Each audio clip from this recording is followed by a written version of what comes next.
What's good? Will Freeman, RevolutionaryLifestyleDesign.com, coming at you today to talk about 8 ways to reduce bloating, specifically bloating in your face, okay? And this is something that if you've been watching my videos for last year, you've seen me go up and go down, and I'm going to explain to you what was going on. Even today, you can see a little bit. But there's 8 ways, okay? And I'm talking about drug-free, all right? So none of those crazy bodybuilding drugs. They're really dangerous. Number 1 is eat less salt. The ideal is no salt, but no one's going to do that. Less salt, because salt is what makes, bloat is water weight, and salt is what makes that water stick to you, okay?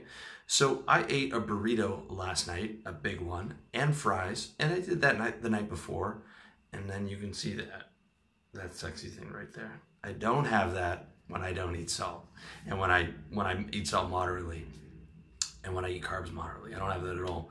And the other thing you lose is you lose a bit of the cheekbones there, right?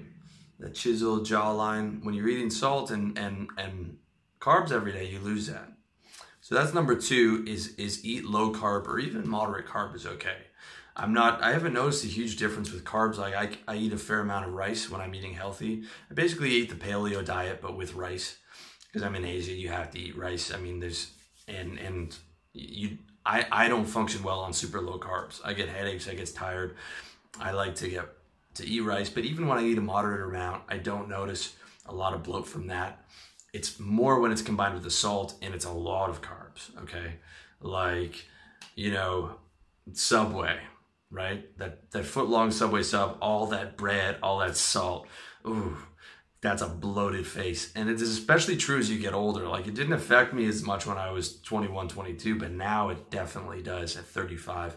And that's probably only going to continue because, you know, you're making more work for your kidney. It's not as efficient. Your kidneys, they don't work as efficiently as they used to.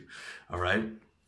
Number 3, again, since bloat is water, is don't drink too much water. There's a lot of BS on there about, you know, I see guys at the gym with these giant 2-liter bottles or 4 liters of water. You don't need to drink that much water. You just want to drink enough that your urine's clear. Even then, I don't notice any difference in my energy if I barely drink any water that day. I just drink enough. I don't drink the 2 liters like I used to every day. I just drink when I'm thirsty. And that, I feel a lot better on that actually. My joints don't get as stiff, and I'm not nearly as bloated when I don't drink too much water. Number 4 is cardio. Okay, if you have a big date or a meeting or something where you want to look good, or you're going out on Friday, but you've been eating a lot of salt recently, go do 20, 30 minutes on the elliptical, and that will take care of a lot of that bloat because you're just sweating the water off, okay? Number 5, don't lie down if you have to go out, okay? If you lie down for about 30 minutes, your face and your chest is not going to have a pump. It's gonna be looking a bit bloated because you haven't been moving, and all the water is going this way, and your face is gonna look puffy. Same thing after you wake up. You always look puffier until you get in the shower and you stand up a little bit and let the blood drain down, and it is noticeable, at least for me. Number 6 is get lean. The leaner you look, the leaner you are, the less bloated you look, because you're gonna have less body fat. That only makes sense. So if you have a bit of water, it's not going to look as bad as if you have a lot of fat and then a lot of water on top of that.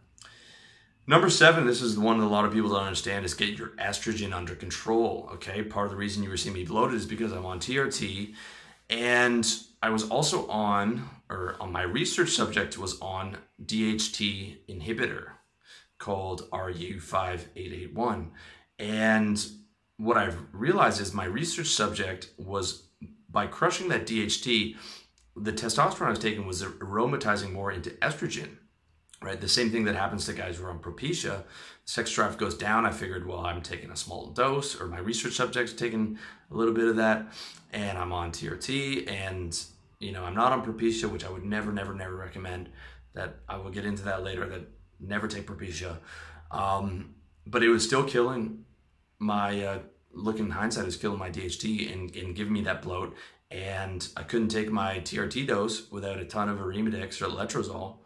And that, when I stopped using that on my research subject, my estrogen naturally just went down because my DHT is going back up. I can feel it where my head's starting to get itchy because I'm not on anything for it right now. The other thing I would notice it on, especially when I didn't have my estrogen under control, is alcohol. Okay, alcohol boosts your estrogen as well, so that's going to increase the water weight the next day, right? Because estrogen is all the guys know, and bodybuilders know, that when your estrogen goes up, your water weight goes up. That's what estrogen does. Same as salt, it clings that water weight to you. So alcohol, or being on DHT inhibitors like 5U-881, which I'm starting to think is systemic. It's not unsystemic like a lot of guys say, and Propecia, which you should never be on, prevent testosterone from being aromatized into DHT, and then oftentimes it aromatizes into estrogen, which causes that bloat. And it's especially prevalent if you add alcohol to that mix, okay? And this is something I noticed, and something I've noticed definitely after I've come off that stuff, that I don't need an AI anymore, or a very small dose, and my face is a lot less bloated. And the last thing, number 8, which is related to that, is stay away from minoxidil for face bloat. I can't say 100% if part of the reason I'm looking less bloated is because of minoxidil, but minoxidil has been shown to cause bloating of the face, and I quit everything at once, so I can't tell if it's from that, but I've definitely noticed something from not using the RU5881 on my research subject and not using minoxidil on myself right now. So those are the 8 keys. And again, drug-free. I've tried the OTC dandelion root and other water pills. They've done nothing for me. I've taken, 10 times the dose per day, did nothing for me. It apparently works for some guys. Hasn't worked for me, so I can't recommend them. And I definitely don't recommend the hardcore bodybuilding drugs that they take, like the laxatives and, the crazy stuff that they're on. This is a very unhealthy, cutting weight, cutting water weight that fast is unhealthy. I don't recommend the UFC style, crazy weight cuts that those guys do, and going on a treadmill in a sauna type thing. I'm just saying, guys, follow those 8 general principles and you will have the bloating relatively under control. Or, you might have a few days where you've been bloated like me when you've been cheating on your diet 3 nights in a row and you have a little bit of this. But follow those 8 principles and you'll be able to get your bloat under control. So that's it. As always, thank you so much for watching. Much love to you.